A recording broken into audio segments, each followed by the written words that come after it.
Пианино, гитара, барабан. С тех пор, как в Доме культуры появились музыкальные инструменты, тишина тут редкое гостье. Дети с радостью разучивают с педагогом новые песни и попутно осваивают все инструменты сразу. Дейси Цурова уже выучила нотную грамоту. Любимый инструмент девочки – пианино. Играть на нем начала несколько дней назад. Я играю на пианино. Здесь еще есть много разных инструментов. Например, как балалайка, барабан, пианино, гитара. Давно ты начала играть на пианино? Нет, несколько дней назад. Воспитанники Дома культуры изучат теорию, хорошо попрактикуются и смогут выступать с концертными номерами в различных творческих конкурсах. Гармошку получили, балалайку, дахчинпандер, 2 гитары и доули.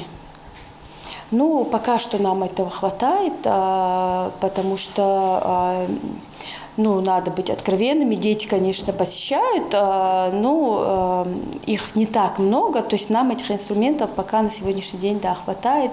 И дети очень радуются. Даже надо сказать, что даже те, кто не умеет играть, у них появилось желание и стимул научиться играть. И это очень здорово.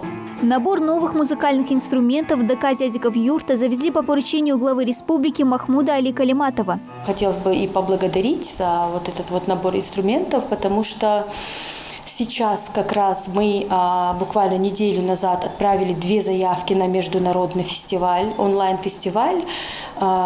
«Российский берег» называется, где участвуют творческие коллективы и отдельные исполнители.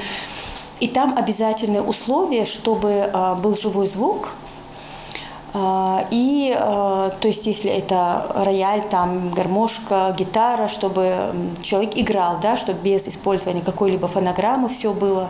И опять же нам очень пригодились эти инструменты. Благодаря полученным инструментам руководство ДК надеется, что культурная среда в сельском поселении станет доступнее, а новых талантов в республике будет больше. Дана Плева, Асхаб Белакиев, Новости 24.